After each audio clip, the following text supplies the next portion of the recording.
Avicenne nous donne le modèle d'une pensée aristotélicienne rattrapée par le néoplatonisme, comme je l'ai dit. Il a lu, comme beaucoup de penseurs musulmans, Aristote, depuis Al-Kindi, comme on l'a vu, à travers la théologie d'Aristote, qui n'était qu'une compilation de textes de Plotin, des Énéades de Plotin. Ce qui fait que Avicenne, pourrait-on dire, a lu Aristote avec les yeux de Plotin. Bon, nous avons insisté surtout sur cette thèse de l'homme volant pour mettre en exergue ce dualisme hérité du platonisme sous la forme d'un dualisme donc qui est bien mis en exergue par cette thèse de l'homme volant, puisque cet homme volant se reconnaît comme homme uniquement indépendamment de son corps. Hein? Donc l'esprit a directement accès à lui-même indépendamment de son corps. Hein? Ce qui fait que le rapport du corps à l'esprit, du corps à l'âme, pose problème. Et c'est bien ce que nous étudions. Pour l'aristotélisme, la doctrine platonicienne de la relation de l'âme et du corps est irrecevable, parce que c'est un dualisme, justement. Irrecevable au nom de sa doctrine illémorphique, pour laquelle une substance ne se réduit pas à sa forme, comme l'idée platonicienne. Une substance est un composé de matière et de forme, et quand il s'agit de la substance humaine, on parle du corps et de l'âme. Et précisément la thèse avicénienne de l'homme volant va dans un sens non aristotélicien de ce point de vue-là, puisque les fonctions de l'âme et du corps deviennent un problème. Et justement, nous l'avons vu d'ailleurs la dernière fois, l'aristotélisme thomasien, si l'on veut parler comme cela, l'aristotélisme de saint Thomas insistera sur l'idée aristotélicienne que c'est l'individu humain corps et âme qui perçoit sensiblement les choses sensibles. Ce n'est pas uniquement le corps, on le verra. Non seulement il raisonne et intellige, mais il sent. Enfin, la substance humaine ne fait pas qu'intelliger, elle sent, elle exerce la faculté de sentir. Or, il est impossible d'avoir des sensations sans posséder un corps, évidemment, de sorte que le corps, comme l'âme, doit aussi appartenir à l'homme. Il s'agit bien de montrer que l'homme n'est pas écartelé, coupé en deux, en un corps et une âme, ou comme chez Descartes, en une étendue et une pensée, comme étant deux substances qui n'ont rien à voir l'une avec l'autre, ce n'est qu'une juxtaposition hypothétique. Je ne sais pas si j'ai une bêtise, mais Thomas d'Aquin, il dirait qu'on sent, qu'on a besoin d'un corps pour sentir, parce que sinon, on va dire, l'impression n'est pas reçue. Voilà, parce que l'âme elle-même ne peut pas sentir sans un corps. Mais ce qui sent dans l'homme, la substance humaine, le sentir, c'est le sentir de toute la substance, corps et âme. Car un homme est engendré en recevant une âme rationnelle, et il meurt quand cette âme qui anime le corps, puisque l'âme, il faut la prendre au sens, prendre le mot âme au sens vraiment fort d'animer, d'animation. Cette âme anime le corps de sorte que quand il y a séparation entre le corps et l'âme, le corps est inanimé, quoi, c'est la mort. Il n'y a pas d'autre forme substantielle dans l'homme en dehors de l'âme rationnelle, nous dit Thomas d'Aquin, et celle-ci exerce justement toutes les fonctions du composé humain, toutes les fonctions donc des formes inférieures. Dans le cas de l'homme, ce que réalise l'âme végétative, dans le cas de la plante, et l'âme sensitive, dans le cas de l'animal. Tout cela est réuni dans l'âme humaine. La substance composée de corps et d'âme, de matière et de forme, est indivise. Elle ne se compose pas de substance. Une substance ne se compose pas de substance, vous en souvenez, c'est un axiome aristotélicien. Donc il suit de tout cela que l'union de l'âme et du corps n'est pas contre nature. Elle n'est pas la chute d'une âme dans un corps, comme chez Platon. Elle n'est pas dans l'ère chrétienne, comme chez Origène par exemple, le châtiment infligé à l'âme en raison d'un péché commis antérieurement, dans un état antérieur, disait Origène, qui était influencé un peu par le platonisme de ce point de vue-là. Alors c'est que l'âme et le corps sont constitutifs d'une même substance. Et la substance humaine est un composé de corps et d'âme. Et elle est individuelle, parce qu'elle est individuée, juste parce que c'est la matière, le corps, la matière corporelle qui individue la forme, l'âme, qui fait que l'âme, c'est toujours l'âme de ce corps-ci. C'est l'âme de Socrate, l'âme d'Aristote. Ce n'est pas une âme impersonnelle. Comme on le verra d'ailleurs, peut le devenir une conception de l'âme qui deviendrait une sorte d'intellect universel, comme dans l'avéroïsme, qui serait un intellect impersonnel. Mais on y reviendra. L'âme peut exercer, cette âme d'une substance individuelle, unique, qui est l'âme de toute cette substance dissociable du corps, exerce en même temps la faculté de sensation grâce au corps, mais pas sans lui. Elle peut également exercer la faculté d'intellection, qui est sa fonction propre, mais ne possède pas alors dans ce cas d'idée innée, parce que, étant unie à un corps dont elle est la forme naturelle, substantielle, elle ne peut former ses idées qu'au moyen de l'expérience sensible. Et vous voyez pourquoi Descartes parle d'idée innée? Parce qu'il a coupé l'âme, l'intellect, l'âme intellective du corps. Qui fait qu'il faut bien, à partir du moment où je ne peux pas abstraire de la réalité sensible des idées universelles, il faut bien que je pose ces idées, comme d'ailleurs Platon, dans un monde intelligible, ou que je considère ces idées comme étant innées. Il y a là une logique claire, qui est la logique issue de cette séparation de l'âme et du corps, d'une substance coupée en deux substances, substance coupée en deux substances pour Descartes. Cependant, l'union de l'âme et du corps ne porte aucun préjudice à l'âme. Au contraire, elle est au profit de l'âme. Donc, c'est pas que l'âme soit châtiée en tombant dans un corps.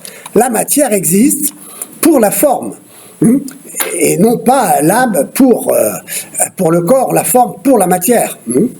L'âme est unie au corps pour pouvoir agir selon sa nature de forme substantielle. La forme est substantielle, pourquoi? Parce que elle est constitutive de la substance avec la matière. Elle n'est pas accidentelle. La forme ne s'ajoute pas de l'extérieur à la substance comme un accident. Non, la forme est constitutive de la substance avec la matière, et c'est pourquoi l'âme est une forme substantielle. Saint Thomas d'Aquin, son aristotélisme, donc, mettra l'accent sur l'unité de cette substance humaine et l'union intime, étroite de l'âme et du corps, unis intrinsèquement. Et il maintient qu'il y a, cependant, qu'il y a une distinction réelle, non pas entre l'âme et le corps, mais entre l'âme et ses facultés, et entre les facultés entre elles. Qu'est-ce que ça veut dire? Dans l'âme humaine, les facultés sont en puissance d'opérer, en puissance au sens aristotélicien, et elles se distinguent en fonction de leur acte ou de leur objet. Par exemple, la faculté de voir est distincte que de la faculté de l'ouïe. Voilà. Mais ces deux facultés, on y reviendra, ont besoin d'un organe pour s'exercer. La faculté de la vision a besoin de l'œil pour voir. Et en particulier, elle a un objet précis, c'est la couleur. alors que la faculté d'intelliger appartient à l'âme, sans avoir recours à un organe. Et ici, donc, on s'aperçoit que donc il y a dans l'âme une dimension indépendante du corps. Il s'ensuit que les facultés dont l'exercice ne dépend pas du corps demeurent quand l'âme est séparée du corps, tandis que celles qui dépendent du corps demeurent dans l'âme séparée de manière potentielle, puisque l'âme séparée du corps ne peut plus exercer les fonctions que seul le corps peut lui permettre, puisque la faculté de voir passe par le corps, et que cette fois-ci l'âme séparée du corps ne peut plus voir avec les yeux du corps. Mais le corps non plus, sans l'âme, n'est plus animé et ne peut plus voir. L'œil est mort aussi. Donc dans l'état de séparation, on le voit, ce qui est le propre de la substance singulière composée de corps et d'âme, de matière et de forme, quand cette séparation donc s'effectue, eh bien, d'un côté, nous restons avec une partie de l'âme qui est la partie intellective, qui n'a pas besoin d'organes pour opérer, et la partie qui opère avec le corps, mais sans le corps, cette fois-ci parce qu'elle en est séparée, ne peut être que l'exercer de manière potentielle. C'est-à-dire c'est une capacité qu'elle a gardée, mais qui étant donné qu'elle est séparée du corps, elle ne peut plus les exercer. Ainsi, donc, la faculté intellective ne dépend pas pour s'exercer d'un organe corporel, bien que dans l'état d'union avec le corps, il y a une certaine dépendance, au sens, attention, où rien ne se trouve dans l'intellect qui ne soit passé par les sens, pour ce qui concerne la connaissance des objets sensibles. C'est pourquoi la connaissance, n'est-ce pas, de l'homme, qui est un animal rationnel, c'est-à-dire un être doté d'un corps et d'une âme, indissociablement unis et constitutive de sa substance, la théorie de la connaissance, donc, dépend de cette conception illémorphique, si l'on veut. Et c'est pourquoi, donc, rien ne se trouve dans l'intelligence qui ne soit passé par les sens pour ce qui concerne la connaissance des objets sensibles. Évidemment, on en reviendra parce que la théorie de la connaissance, ici, doit être développée de son côté. Comme, disons, ce qui montre comment, ce qui remonte, cette théorie de la connaissance repose aussi sur la nature de l'intellect. C'est bien ce qu'on étudie depuis le début. Quelle est la nature de cet intellect? Et on verra que cet intellect est soit l'intellect agent, soit l'intellect patient, l'intellect en acte, ou l'intellect en puissance, l'intellect possible. Et la question de savoir quel est le statut de cet intellect en dehors du corps. Et par conséquent, le statut de l'âme. Bon, on y reviendra. Donc, en ce qui concerne la faculté sensitive, il est évident qu'elle ne peut s'exercer sans le corps, mais elle ne peut cependant s'exercer par le corps sans l'âme, en vertu du caractère justement composé de la substance. Son objet, tel corps sensible dont l'œil saisit la couleur, par exemple, pour l'organe de l'œil, pour la faculté de voir, mais donc ni celui du corps seulement, ni celui de l'âme seulement, l'âme qui intellectuellement saisit la couleur en tant que couleur. Le corps et l'âme ensemble saisissent le corps colorié. Le corps colorié. Mais la couleur rouge ne se trouve pas dans l'œil, elle se trouve dans le corps. Et pourquoi? Parce que, bon, ça, on y reviendra. Parce que, encore une fois, l'intellect, l'intelligence saisit ce qui est en tant qu'il est. Le corps colorié est saisi par le composé humain de corps et d'âme, de matière et d'esprit. Il s'ensuit que toutes ces facultés sont distinctes, mais elles fonctionnent ensemble. On ne peut pas dire que sentir soit l'œuvre de l'âme et que celle-ci utilise le corps comme un instrument extérieur, comme le pilote dans son navire. Vous voyez, la faculté sensitive revient aux deux et non à chacun séparément. C'est-à-dire que, encore une fois, ce corps colorié est saisi par la substance humaine dotée d'une âme rationnelle associée aux facultés, qui associent la faculté intellective, la faculté sensitive et la faculté végétative, qui fait que cette âme est bien l'âme de ce corps-ci, et que si toute l'âme ne se ramène pas à des fonctions uniquement végétatives et sensitives, puisqu'elle se ramène aussi à une fonction rationnelle, intellectuelle, immatérielle, cette âme, donc nous le verrons, a un caractère immatériel qui peut justifier son autonomie. Les facultés, donc, c'est ce que je viens de dire, ne se confondent pas, elles se distinguent. Et il y a entre elles une hiérarchie. Alors justement, quelles sont ces facultés? On l'a vu, donc il y a la faculté végétative. La faculté, c'est en grec une dynamis, c'est une puissance, un pouvoir d'opérer. Donc la faculté végétative comprend les pouvoirs de nutrition, de croissance, de reproduction. Et elle n'a pour objet que le corps vivant, grâce à l'âme à laquelle il est substantiellement uni. Le corps est animé, quoi. Sinon c'est un corps mort. Ensuite, il y a mais ici, donc, l'âme, c'est l'âme végétative. Ce qui anime ici la plante. et ce qui fait que la plante n'a pas d'âme sensitive, n'a pas d'âme rationnelle. Maintenant, donc, alors, il y a l'âme végétative, ce qui anime le corps, la plante. Puis il y a la faculté sensitive qui comprend les sens externes. La vue, l'ouïe, l'odorat, le goût, le toucher. Et les sens externes, l'imagination, l'estimative et la mémoire. Elle a pour objet, cette faculté, non seulement le corps du sujet sentant, mais tout corps sensible. Donc tout corps sensible a cette capacité.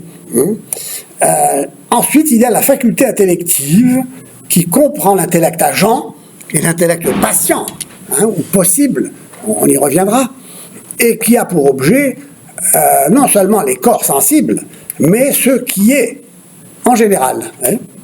Vous vous souvenez de ce que dit Avicenne, l'être est ce qui tombe dans l'intellect, ce qui est, quoi. Donc, ça tombe dans l'intellect et ça imprime dans cet intellect. Donc vous voyez, les facultés se hiérarchisent selon leur capacité de compréhension, c'est-à-dire d'appréhension, depuis la plante jusqu'à l'homme en passant par l'animal. Donc les facultés, donc dans l'homme, procèdent de l'âme comme d'un principe commun. Cependant, elles se distinguent les unes des autres en fonction justement de leur objet et de leur opération. Chaque faculté a son objet propre. On l'a dit, la couleur pour l'œil, le son pour l'oreille. Alors là, me vient toujours à l'esprit cette citation d'Héraclite, « Si tout était son, on penserait avec les oreilles ». C'est assez significatif de la distinction qu'il faut faire entre les facultés, quoi. Saint Thomas, nous l'avons vu, rejette la conception dualiste platonicienne de la relation entre le corps et l'âme.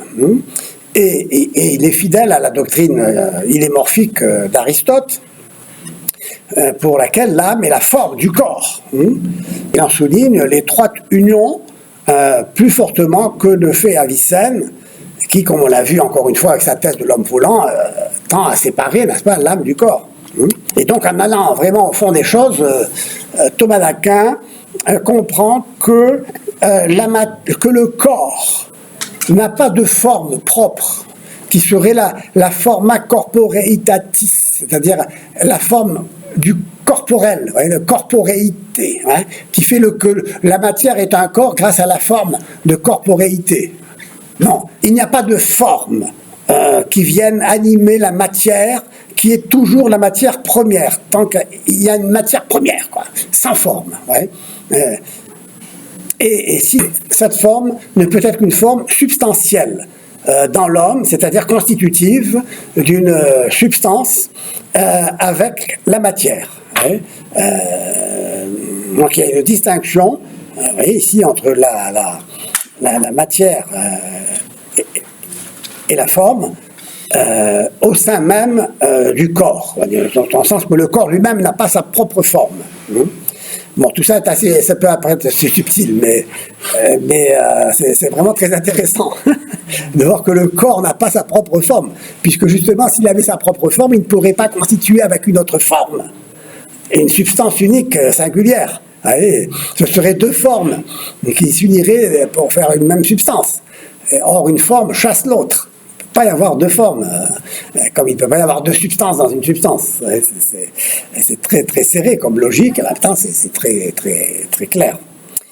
Donc, il n'y a qu'une forme substantielle dans l'homme, qui est l'âme intellective, qui forme directement la matière première, c'est-à-dire la materia prima, c'est-à-dire la matière sans forme, pour Aristote, et qui est la cause de toutes les activités humaines, c'est-à-dire toutes les activités au niveau végétatif, sensitif et intellectif. Vous voyez, cette âme embrasse toutes ces fonctions.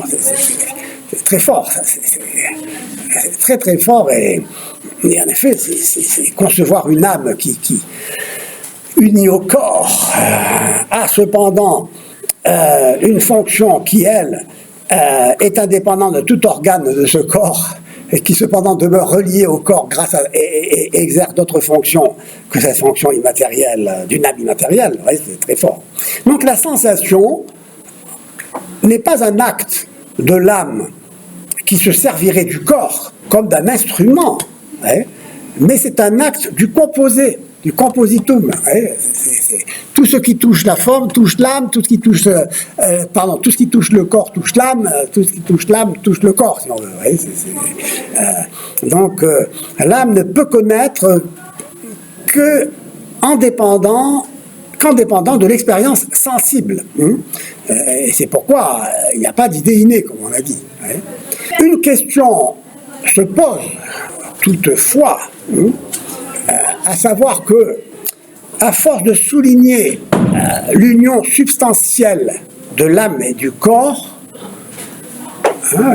donc une substance vraiment composée d'une âme et d'un corps, la substance humaine, indissociablement unie, ne risque-t-on pas d'exclure la possibilité d'une subsistance de l'âme humaine une fois séparée du corps, puisqu'on a dit que l'âme et le corps sont indissociablement unis pour constituer une substance? C'est quand même un problème. Autrement dit, la doctrine aristotélicienne de l'union illémorphique de l'âme et du corps ne remet-elle pas en question l'immortalité personnelle de l'âme et de l'homme tout court?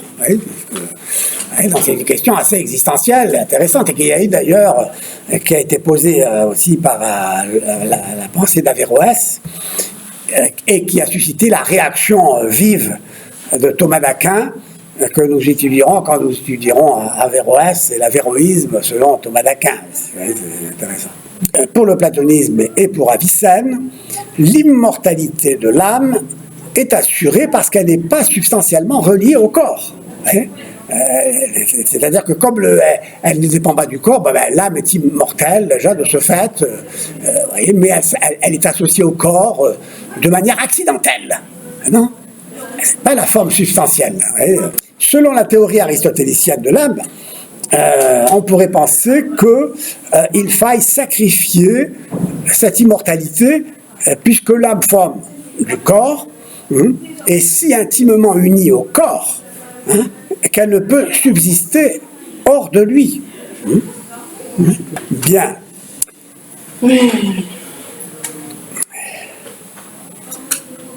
Pour saint Thomas, en tant que forme du corps, l'âme conserve son aptitude toujours à former un corps, même si elle est séparée de ce corps, puisqu'elle est toujours l'âme d'un corps, même si elle est séparée de ce corps. Elle ne cesse pas d'être une âme rationnelle, et toutes ses facultés, ne se ramenant pas à informer un corps, elle peut être, à partir du moment où justement cette fonction rationnelle ne dépend pas du corps, elle peut garder, cette âme, son autonomie. Bref, l'âme est immortelle si elle a une forme incorruptible. Et elle a une forme incorruptible parce qu'elle est une forme subsistante, sans le corps. Comment expliquer cela? On l'explique en disant ceci: une chose se corrompt d'elle-même ou en vertu de la corruption d'une autre chose dont dépend son existence. Bon, ça peut paraître compliqué, mais à vrai dire, c'est simple. Par exemple, l'âme des animaux irrationnels dépend du corps pour toutes leurs opérations et se corrompt quand le corps se corrompt. C'est-à-dire que l'œil cesse de voir. L'œil cesse de voir. Mais l'âme rationnelle est une forme subsistante, puisqu'elle fonctionne indépendamment d'un organe corporel et ne peut être affectée par le corps, qui se corrompt, puisqu'elle n'en dépend pas intrinsèquement. Elle n'est pas corrompue quand le corps se corrompt. Alors donc, Thomas montre que l'âme rationnelle doit être une forme spirituelle, immatérielle et subsistante, parce qu'elle est capable de connaître, c'est un autre argument qu'exhibe ici Thomas, à savoir que l'âme est une âme spirituelle et subsistante parce qu'elle est capable de connaître la nature de tous les corps. Elle peut connaître tous les corps. Si elle était matérielle, elle serait elle-même déterminée à ne saisir qu'un objet matériel. Comme l'œil est déterminé à saisir un objet sensible, colorié. Et en outre, si l'âme dépendait intrinsèquement d'un organe corporel, elle serait limitée à la connaissance, donc, comme je viens de le dire, d'une espèce particulière d'objet corporel. Or, ce n'est pas le cas, parce que si elle était elle-même un corps matériel, elle ne pourrait pas réfléchir sur elle-même. Donc, on verra aussi que cela va être à l'origine aussi du développement d'une distinction entre l'intellect agent et l'intellect possible. Que l'intellect possible fonctionne un peu comme une matière première qui est capable de recevoir toutes les formes, et l'intellect agent est celui qui va éclairer, mettre ces formes en lumière, si l'on veut. On verra ça. Bon, pour toutes ces raisons et d'autres encore, l'âme humaine, qui est une âme rationnelle, doit être spirituelle, d'où il suit qu'elle est incorruptible ou immortelle. Son immortalité n'est pas simplement un don gratuit. En plus, non, elle découle de la nature substantielle même de cet être humain composé d'un corps et d'une âme. Et ce qui est un don gratuit, en vérité, c'est cette substance comme existante, c'est l'existence de cette substance. Le fait que cette substance n'existe que dotée d'un corps et d'une âme. C'est très intéressant. Donc la démonstration de Thomas part aussi du désir de persévérer dans l'être. C'est-à-dire que tout homme a le désir naturel de l'immortalité. Et ce désir, comme dit Aristote, ne peut pas être vain. Aristote dira parce que la nature l'a inscrit, parce qu'il est inscrit dans la nature, et que la nature ne fait rien en vain. Voyez. Il est impossible qu'un appétit naturel soit frustré, si l'on veut. Donc, à la différence de l'animal irrationnel, l'homme peut concevoir l'existence perpétuelle, une existence perpétuelle séparée du moment présent. C'est assez subtil tout ce qu'il dit. Et cette appréhension correspond au désir naturel d'immortalité. Ce désir ne peut être frustré. On l'éprouve d'ailleurs de manière existentielle, comme Camus par exemple dans ce mot « les hommes meurent et ne sont pas heureux ». Il y a une aspiration de l'homme à l'immortalité. Et ce désir d'immortalité a un sens. Et il se distingue bien de l'animal qui, lui, ne peut pas concevoir l'éternité.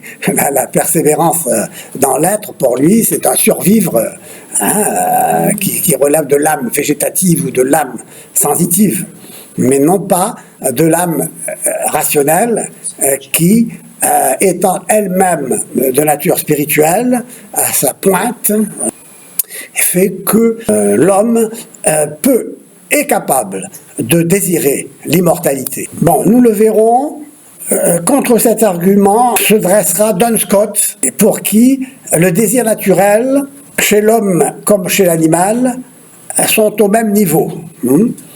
Et que tous les deux, l'homme comme l'animal, il va ça autrement, lui, inversement, fuit la mort. Tandis que ce qui se réfère à un désir conscient, là, il faut montrer que sa satisfaction est possible avant de montrer qu'il peut être satisfait. La prochaine fois, nous repartirons justement de Duns Scott, là, pour voir comment ce désir d'immortalité dans l'homme est un peu étouffé, dans la mesure où, justement, comme je disais tout à l'heure, ce désir va se transformer en pure énergie, un désir sans objet. Ouais. Et ça, c'est déjà à Duns Scott, pour qui la volonté est sans finalité. Ouais. La volonté est volonté de volonté, n'est pas éclairée par l'intelligence sur la nature du bien qui meut cette volonté. Ouais. L'intelligence et la volonté sont toujours unies chez Thomas d'Aquin, alors que chez Duns Scott, non, c'est la séparation. Tout est séparé de tout chez lui. L'intelligence et la volonté agissent ensemble, en ce sens que la volonté est mue par un bien, c'est le bien, mais l'intelligence éclaire la volonté sur la nature de ce bien, pour qu'elle ne se trompe pas sur le vrai bien. Parce qu'on peut poursuivre, alors cela explique que l'on peut poursuivre un bien qui n'est pas un vrai bien, et se rendre malheureux parce qu'on a pris ce qui est mauvais comme pour ce qui est bon. Ouais, c'est intéressant. C'est très important ça. Ouais, c'est très très très intéressant, et on voit que c'est un peu le problème d'aujourd'hui ça.